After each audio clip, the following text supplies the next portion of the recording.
नमस्कार. मोना कुकिंगमध्ये आपल्या सर्वांचं स्वागत आहे. आपण आज मस्त नाश्ता बनवणार आहोत. तोही अतिशय चविष्ट, सगळ्यांना आवडेल असा. चला तर मग सुरुवात करूया. एका बाउलमध्ये आपण कपभर पाणी घ्यायचं आहे. त्याच्यात बारीक चिरलेली मिरची टाकायची, एक मीडियम आकाराचा कांदा बारीक चिरलेला आणि एक मीडियम टोमॅटो, तोही बारीकच चिरायचा. आणि हे सर्व ज्या भाज्या आपण टाकतोय त्या पाण्यातच टाकायच्या आहे. आपण मिरचीसुद्धा टाकली आहे म्हणून तिखट थोडं कमी टाकणार आहोत. इथे मी गरम मसाला आणि धनापूड एकत्र करून 1 चमचाभर टाकला. हळद, चवीनुसार मीठ, बडीशेप टाकायची आहे. बडीशेप स्किप करायची नाही आहे, ती नक्की टाका. आणि याच्यात 1 चमचा आमचूर पावडर टाकायचं आहे, ते एकत्र करायचं आहे. आता आपण अर्धा कप रवा आणि अर्धा कप बेसन पीठ टाकायचं आहे. एकत्र करून घ्यायचं आहे सगळं. 1 कप पाण्याला अर्धा कप रवा आणि बेसन पीठ पुरेसं होतं. बघू शकता तुम्ही कन्सिस्टन्सी मस्त. चला तर मग आता गॅसकडे येऊया. गॅसवर पॅन ठेवायचं आहे. तुमच्याकडे तवा असेल, पॅन असेल, जे असेल ते तुम्ही ठेवू शकता. त्याला ग्रीस करून घ्यायचं आहे.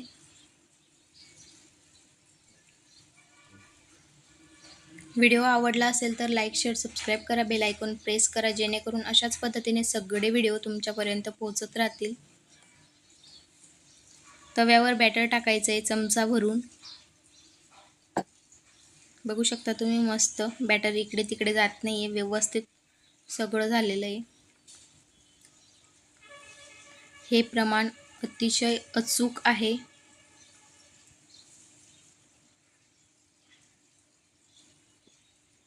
मस्त खूप खमंग असा आपला नाश्ता बनवून तयार झालेला आहे. बघू शकता तुम्ही.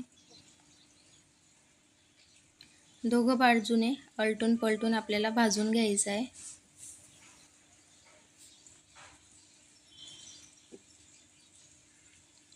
तेलही खूप कमी लागतं.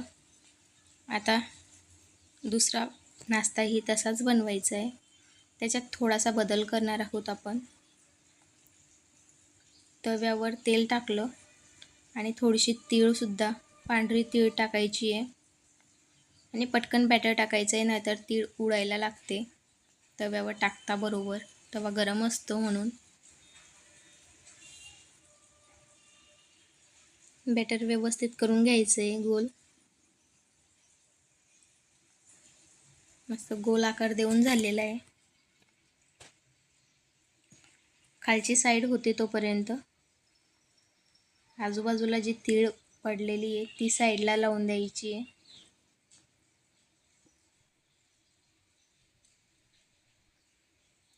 मस्त. वरून सुद्धा आपण अजून बारीक बारीक तीळ टाकणार आहोत. तीळचा आणि बडीशेपचा जो स्वाद लागतो तो अप्रतिम असा असतो. या नाश्त्यामध्ये बडीशेप आणि तीळ स्किप करायची नाही आहे, नक्की टाकायची आहे.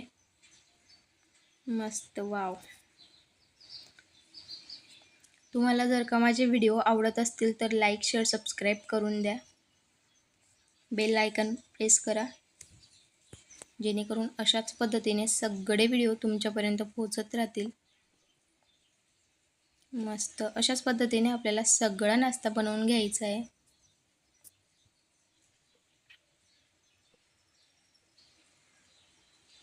थँक्यू.